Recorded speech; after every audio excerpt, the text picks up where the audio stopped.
तो अब living relationship बढ़ेगा। लेकिन वो थोड़ी कह रहे हैं कि शारीरिक संबंध मत बनाओ, उसको तो आप रोक भी नहीं सकते। आप गुरु हो, भगवान भी चले आए तो आप उसको रोक नहीं सकते। एक नया स्टेटमेंट आया है, डिपार्टमेंट ऑफ सेक्स बनाया है उन्होंने। रात के 10 बजे के बाद इंटरनेट बंद हो जाएगा। अच्छा। और शादी होगी तो आपका जो हनीमून होगा उसका खर्चा सरकार बियर करेगी। वाह। पूरा समाज वेश्यावृत्ति के दिशा में आगे बढ़ने लगेगा। तो हर स्त्री को एक पुरुष सिर्फ पत्नी की दृष्टि से देखेगा। राइट।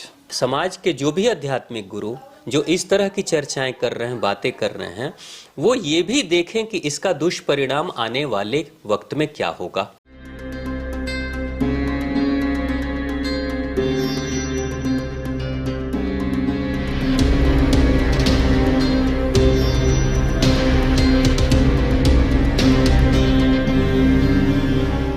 स्वामी जी, आपके चरणों में नमन, प्रणाम भगवान। आपने अपना बहुमूल्य समय निकालकर यहाँ पे उपस्थित हुए, इसके लिए बहुत बहुत धन्यवाद आपका। मेरा एक प्रश्न था, जो कि अभी के आध्यात्मिक गुरु बहुत ज़्यादा मतलब विवाद चल रहा है, बात इस पे चल रहा है कि यूथ को शादी नहीं करना चाहिए, इसके खिलाफ हैं कि अकेले रहो, अकेले जियो। इस पे आपका क्या विचार है? हमारे यूथ को एक मार्गदर्शन दीजिए जिससे वो ज़िंदगी में आगे बढ़े और एक गलतियाँ ना करे। ये कितना हद तक सही है और कितना गलत है, इस पे आप विस्तार से बताएंगे तो हमारे यूथ को एक डायरेक्शन मिलेगा जिससे वो ज़िंदगी को अच्छे तरीके से चला सकें। बहुत सुंदर प्रश्न भगवान। युवाओं का ये भ्रम धीरे धीरे बढ़ते चला जा रहा है, क्योंकि कुछ आध्यात्मिक लोग जो धर्म की बातें करते हैं और उनको लोग गुरु की तरह भी मानते हैं और काफ़ी बड़ी फ्रेंड्स फॉलोइंग उनकी भी है, तो वो लोग ये बात कहना शुरू कर चुके हैं।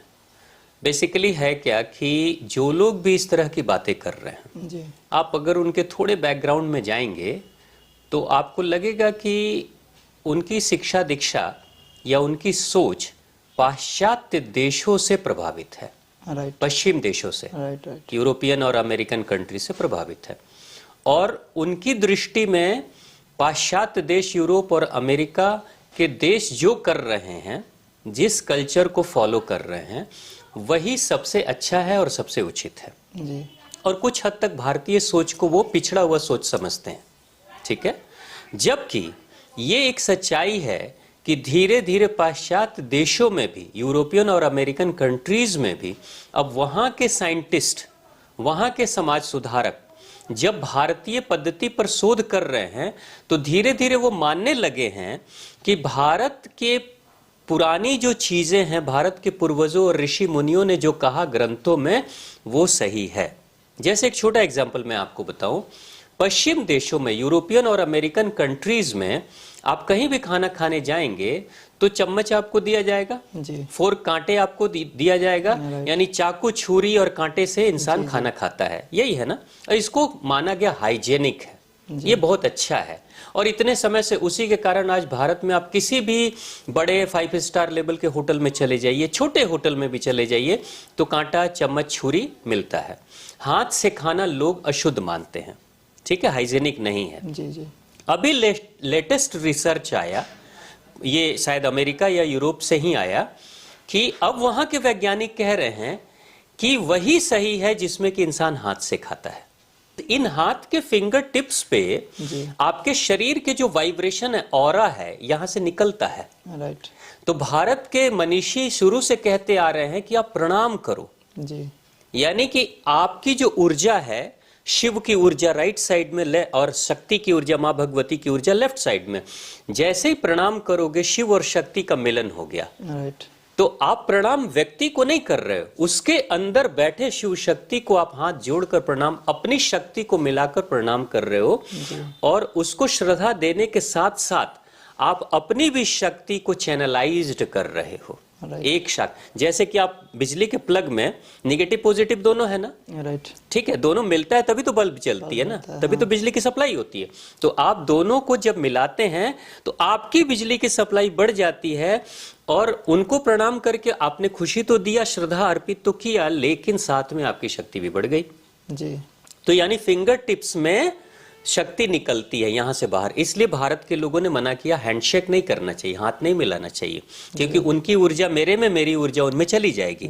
कोरोना में लोगों ने मान लिया ना, पूरे विश्व के लोगों ने माना कि भाई प्रणाम करो, हाथ मत मिलाओ, हैंडशेक मत करो, क्योंकि एक दूसरे का जो इन्फेक्शन है वो फैलेगा, राइट ये चीज है। तो अब माना भारत के लोगों ने, विदेश के लोगों ने माना कि भारत वाले जो प्रणाम करते हैं वही सबसे उचित है। जी जी वैसे ही अब वैज्ञानिक पाश्चात्य देश के मानने लगे हैं कि जो हाथ से इंसान खाता है ना, तो मेरी शक्ति, मेरी ऑरा की शक्ति इन्हीं फिंगर टिप्स पे सबसे ज्यादा है। जब मैं किसी भोजन को छू कर हाथ से खाऊंगा तो सिर्फ भोजन नहीं करूंगा, अपनी शक्ति भी साथ में भोजन में मिलाकर ग्रहण करूंगा। लेकिन अब एक बात बताइए, ये जो हाथ है, ये जो उंगलियां हैं, ये तो मेरे मुंह में जाएंगी, जी ये दूसरे के मुंह में तो नहीं जाएंगी। नहीं जाएंगे, राइट। यानी कि पूरी तरीके से लॉयल वफादार उंगलियां मेरे लिए हैं, ठीक है। लेकिन चम्मच कितने के मुंह में घुसेगा? राइट। कितने के मुंह में जाएगा चम्मच?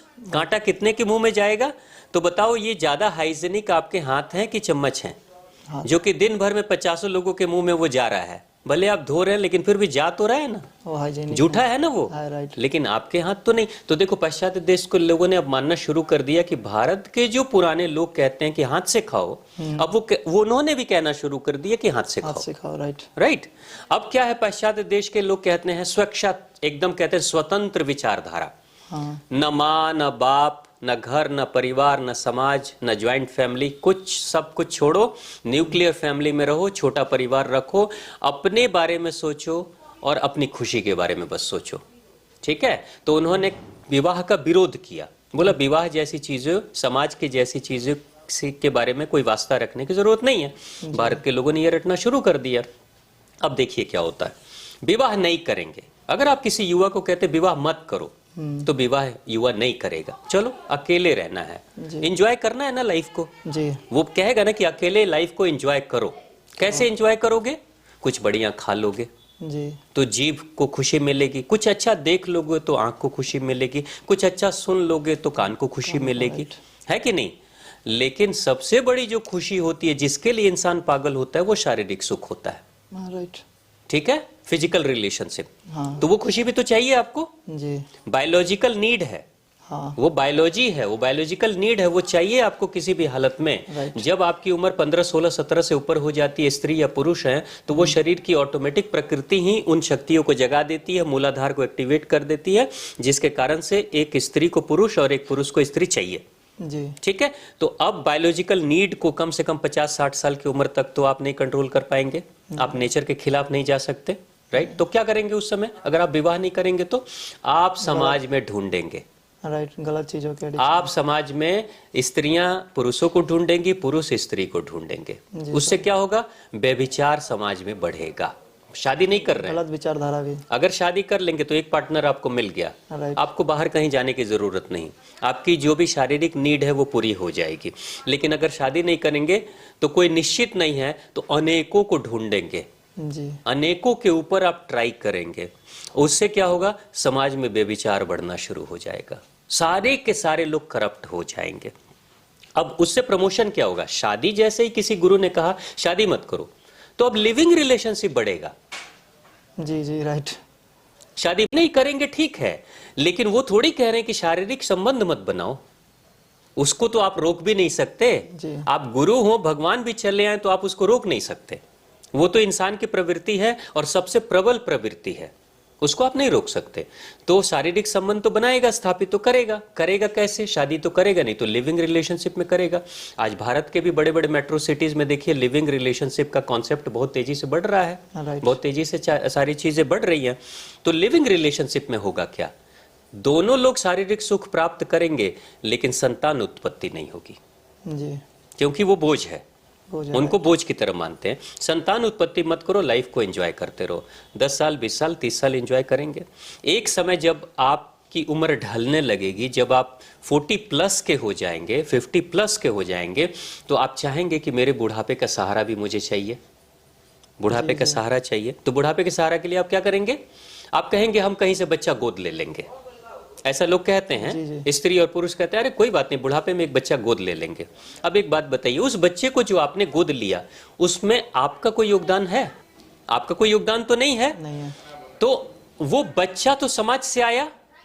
अगर लगातार 25 वर्षों तक समाज ने शादी करना बंद कर दिया, जी 25 वर्षों तक युवा आपस में मिलेंगे जुलेंगे और बच्चे को गोद लेते रहेंगे, जितने भी बच्चे समाज के अनाथालयों में कहीं पे भी हैं वो सारे को तो गोद ले लेंगे। जी। उसके बाद 25 सालों के बाद बच्चा कहां से आएगा? कहाँ से आएगा? राइट। आप बच्चा पैदा नहीं कर रहे हो, बच्चा कहां से आएगा? उसके बाद स्थिति क्या होगी? धीरे धीरे आपके समाज और आपके देश की आबादी घटनी शुरू हो जाएगी। लंदन के एक पार्लियामेंट्रियन का इंटरव्यू में देख रहा था, वो मेंबर ऑफ पार्लियामेंट है, जी सर। वो सांसद है वहां का, वो चिंतित है, वो मिनिस्टर है, वो चिंतित है कि हमारे देश की सरकार परेशान है इस बात को लेकर कि हमारी आबादी बहुत तेजी से घट रही है, बहुत तेजी से घट रही है। आज रशियन गवर्नमेंट, पुतिन का एक नया स्टेटमेंट आया है, डिपार्टमेंट ऑफ सेक्स बनाया है उन्होंने, डिपार्टमेंट ऑफ सेक्स, यानी कि शारीरिक संबंधों को कैसे बेहतर किया जाए, कैसे बेहतर तरीके से स्थापित किया जाए ताकि नई जनरेशन का जन्म हो, नए बच्चे आए, बच्चे पैदा हों। उसके लिए वहां की रसिया की सरकार ने कुछ नियम बनाए। उस नियम के कुछ नियम मैं बता रहा हूं, उसमें क्या है, रात के 10 बजे के बाद इंटरनेट बंद हो जाएगा जी। रात के 10 बजे के बाद आप इंटरनेट यूज नहीं करेंगे। अब होता क्या, लाइफ पार्टनर जो भी दो लोग हैं, हस्बैंड और वाइफ, पत्नी इंटरनेट पे बिजी हैं, जी जी। मोबाइल देख रही हैं, हस्बैंड भी इंटरनेट पे बिजी हैं। अब दोनों बिजी होते होते बिल्कुल थक जाते हैं, आंखें थक जाती है, तो एकदम थक के सो जाते हैं और फिर सुबह उठते हैं और दिन भर की यही काम है, यानी कि उनके बीच में जो संबंध स्थापित होना है वो हो नहीं रहा है। तो सरकार ने कहा कि इंटरनेट 10 बजे के बाद बंद कर दो, ताकि कुछ नहीं होगा तो आपस में एक दूसरे से मिलेंगे जुलेंगे, बातें करेंगे, संबंध स्थापित होगा। दूसरी चीज उन्होंने क्या कहा कि जिन भी नए कपल्स की शादी होगी, अब रशियन गवर्नमेंट प्रमोट कर रही है शादी करो, अच्छा। और शादी होगी तो आपका जो हनीमून होगा उसका खर्चा सरकार बियर करेगी, वाह। उसका खर्चा सरकार देगी। आपका बच्चा, पहला बच्चा पैदा होगा तो उसके खर्चे और उसके लिए कुछ पैसे की डिपॉजिट आपके अकाउंट में सरकार करेगी। यानी वहां प्रमोट कर रहे हैं आबादी बढ़ाओ, क्योंकि रशिया की आबादी बहुत तेजी से घट रही है, यूरोप की आबादी बहुत तेजी से घट रही है, अमेरिका की भी आबादी बहुत तेजी से घटेगी। और भारत में जो लोग इस तरह की बातें प्रमोट कर रहे हैं, शादी मत करो, वो पूरे समाज को व्यभिचारी समाज बनाने की दिशा में आगे बढ़ रहे हैं। पूरे समाज को ये करप्ट कर डालेंगे, लिविंग रिलेशन को ये रोक नहीं पाएंगे। यानी कि अभी किसी कोने में वेश्यावृत्ति होती है, पूरा समाज वेश्यावृत्ति के दिशा में आगे बढ़ने लगेगा। तो आप एक बात सोचिए, आप शादी का विरोध करके समाज को मजबूत बनाना चाहते हैं या कमजोर बनाना चाहते हैं? अगर आप कहते हैं कि शादी में बड़े लफड़े हैं, बड़े झमेले हैं, बड़े लड़ाई झगड़े हैं, पति पत्नी में आपस में टेंशन होता है, तो क्या 100% पति पत्नियों में इतना टेंशन होता है कि शादी टूट जाए? नहीं, ऐसा कुछ नहीं। मेरे भी मम्मी पापा हैं, मेरे माताजी पिताजी रहे हैं, आपके भी माताजी पिताजी रहे हैं, आपके भी माताजी पिताजी सब रहे हैं। आप गिन के देखिए ना, अपने समाज में जाकर देखिए, नोक झोंक हर रिश्ते में होता है, राइट। लेकिन ऐसा नहीं है कि वो रिश्ता टूट जाए, कोर्ट कचहरी पहुंच जाए, मार काट हो जाए, एक दूसरे के लिए जान के दुश्मन बन जाए, ऐसा नहीं होता। तो आप अगर 10-20% बुरी घटनाएं घट रही हैं तो उसके लिए आप जनरलाइज्ड नहीं कर सकते हो कि 100% लोग बंद कर दें।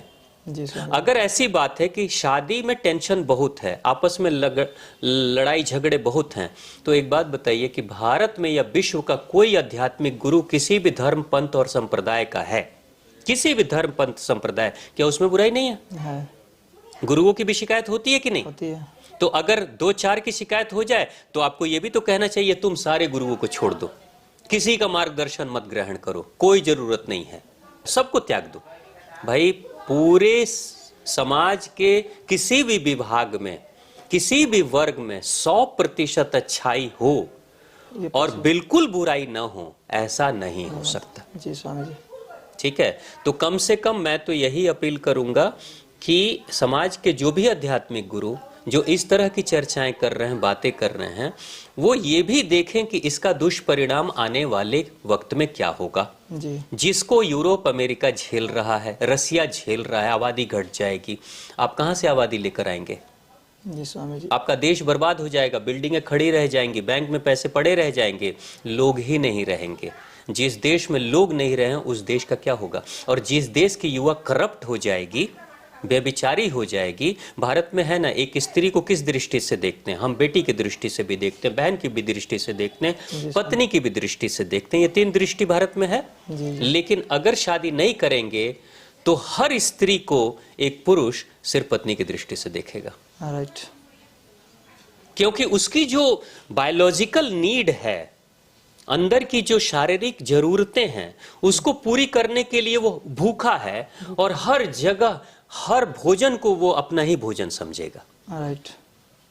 तो इससे समाज बिगड़ेगा, इससे समाज सुधरेगा नहीं। जी तो स्वामी, सोच समझ के करना चाहिए। इस चीज़ों को आपने स्वामी जी इतने अच्छे तरीके से समझाया कि मतलब जो इस वीडियो को देखेगा, मतलब मेरे को लगता है अगर अच्छे से इस वीडियो को देखे तो आपको पूरी एक एक चीज़ समझ में आ जाएगी। स्वामी जी ने डिफाइन किया एक एक चीज़ों को, काफ़ी विस्तार रूप से बताया है।